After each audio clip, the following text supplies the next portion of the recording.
Jadi titik resisten itu titik pantulan ke bawah, sedangkan titik support itu titik pantulan ke atas.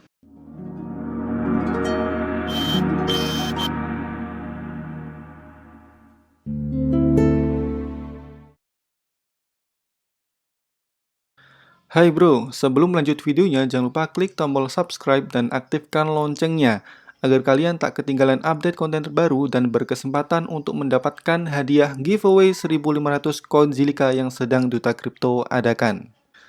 Dan juga jangan lupa untuk join channel Telegram Duta Kripto Free Signal karena di dalam channel ini saya sering banget berbagi sinyal cryptocurrency dan edukasi seputar dunia kripto. Dan untuk join channel ini 100% gratis tanpa biaya sepeser pun. Ribuan orang sudah join, so pastikan kamu join juga ya. Oke, bismillahirrahmanirrahim. Di video kali ini kita akan membahas mengenai salah satu teknik yang sering banget digunakan oleh para trader ya. Entah itu trader saham maupun trader cryptocurrency itu sama aja. Tapi kalau saham itu cenderung untuk long term atau invest jangka panjang. Tapi kalau di kripto karena ini sifatnya fluktuatif, pergerakannya cepat, maka ini cocok banget lah untuk kalian yang ingin bermain trading maupun invest di cryptocurrency. Dan dengan teknik ini, kalian itu bisa meminimalisir terjadinya nyangkut parah. Karena salah satu hal yang menjadikan kepala kalian puyeng, badan merinding, muka pucat, hidung mampet, dan susah bernafas adalah nyangkut. Iya kan? Iya. Nah, di sini saya bagi salah satu teknik yang sering digunakan oleh para pemain cryptocurrency. Nama tekniknya adalah averaging down. Keren ya namanya ya. Jadi teknik averaging down itu suatu teknik di mana kalian mengambil posisi tapi tidak all in di posisi itu. Semisal nih, kita langsung aja ke candlestick nyata ya. Di mana di sini Bitcoin mengalami posisi bullish ke angka 43.500 dolar ya. Nah, ketika dia nanti turun ke angka 42.000, kalian serok. Tapi nggak all in. Misal kalian punya dana 900 dolar. 300 dolarnya kalian serok ketika posisi 42.000 dolar. Nah, ternyata setelah kita tunggu beberapa jam atau beberapa hari, posisi candlestick itu semakin turun ke titik 39.400 dolar. Nah, balance kalian yang masih sisa itu ya, sisa 600 dolar, 300 dolarnya kalian buat serok lagi. Jadi posisinya di sini kalian sudah nyerok 300 dolar ketika posisi 42.000 dolar, dan 300 dolar lagi kalian nyerok saat posisi 39.000 dolar. So, kalian open posisi di dua tempat ya. Lalu setelah beberapa saat kemudian, ternyata market mengalami naik lagi ke angka 41 dolar misal ya. Setelah di rata-rata, meskipun sebelumnya kalian itu ambil posisi di angka 42.000 dolar, karena selanjutnya kalian mengambil posisi di 39.000 dolar, maka secara rata-rata atau secara average-nya, kalian tetap terhitung untung. Meskipun saat posisi pertama, secara logikanya kalian itu rugi. So, averaging down itu bahasa simpelnya adalah teknik nyicil. Nah, itu ya. Jadi bahasanya keren ya, averaging down. Padahal bahasa simpelnya nyicil. Nah, di sini kita kasih contoh ya, biar kalian lebih paham lagi. Nah, misal di sini kalian memiliki balance atau saldo 900 USDT ya. Ternyata pada hari Senin, Bitcoin mengalami penurunan ke angka 42.000 dolar. Nah, kalian serok nih. Tapi nggak all in. Misal kalian bagi jadi 3. Jadi 900 dolar ini kalian pecah jadi 3 alias 300 dolar, 300 dolar, 300 dolar. So, di sini kalian memiliki potensi untuk nyerok di 3 tempat. Karena hari Senin Bitcoin itu turun ke angka 42.000 dolar, maka kalian nyerok nih 300 dolar di posisi tersebut. Ternyata pada hari Selasa Bitcoin itu mengalami penurunan yang lebih dalam, yaitu 40.200 dolar. Nah, ini kalian nyicil lagi nih. Akhirnya kalian serok 300 dolar lagi. Alhasil kalian di sini posisinya sudah mengeluarkan balance 600 dolar. Ternyata di hari Rabu, Bitcoin masuk ke momen yang lebih deep lagi, yaitu 38.000 dolar. Karena kalian masih memiliki sisa balance yaitu 300 dolar, maka kalian gunakan untuk nyerok lagi. So, di sini posisinya kalian sudah menggunakan seluruh dana ya, 900 dolar dipecah jadi 3 tempat. yaitu open posisi $42.000, open posisi $40.200, dan juga open posisi $38.000. Nah, disinilah pentingnya averaging down, di mana kalau kita ambil nilai rata-ratanya, yaitu $42.000 ditambah $40.200 ditambah $38.000, maka kita akan menemukan nilai rata-rata $40.066. Jadi, secara akumulasi, kalian itu open posisi di angka $40.066. Meskipun di saat open posisi yang pertama, kalian berada di titik $42.000. Maka, ketika Bitcoin mengalami kenaikan di $41.000 misal ya, meskipun secara kacamata, kalian kan open posisi di $42.000 nih. Secara kasat mata, kalian itu masih nyangkut. Tapi karena kita menggunakan teknik averaging down, jadi kita mengakumulasi di 3 posisi, maka kita menemukan average kita yaitu $40.066. Ketika Bitcoin mengalami kenaikan $41.000, kita tetap terhitung untung, disebabkan kita open posisi di 3 tempat. Paham ya? Jadi meskipun open posisi kita yang pertama itu tergolong nyangkut, tapi karena kita mengambil posisi lain yang nilainya lebih rendah, akhirnya kita menemukan nilai rata-rata dari open posisi kita. Jadi ketika nilai Bitcoin itu mengalami kenaikan meskipun nggak mencapai titik open posisi yang pertama, kita tetap terhitung untung. Kalau kalian belum paham, ulangi terus video ini ya. Karena di sini saya sudah mencoba menjelaskan dengan bahasa yang semudah mungkin. Dan mungkin kalian tanya nih, Bang, gimana cara menentukan titik beli A, titik beli B, dan titik beli C? Nah, itulah pentingnya kalian harus mempelajari technical analysis atau analisa untuk membaca sebuah candlestick. Sebenarnya ada banyak sekali indikator ya yang bisa kalian gunakan untuk mengetahui posisi buy akan suatu cryptocurrency. Tapi di sini saya tunjukkan cara simpelnya aja ya. Mungkin next kita akan belajar lebih dalam mengenai technical analysis. Karena memang technical analysis itu, kalau menurut pandangan saya pribadi, itu kurang ngena ya kalau cryptocurrency ya, disebabkan pergerakannya yang terlalu fluktuatif dan sangat rawan terhadap news.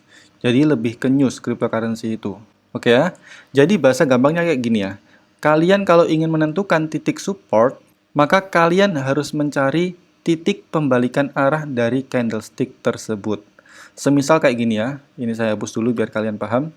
Kalian perhatikan, kalau kalian ditanya mana titik resisten di posisi ini, titik resisten itu titik pantulan di atas. Maka secara otomatis kalian harus mengetahui di mana posisi puncak dari candlestick tersebut yang mengalami pantulan ke bawah, itu titik resisten. Maka kita akan menemukan titik resistennya di sini. Nah, ini titik resistennya di titik 52.759.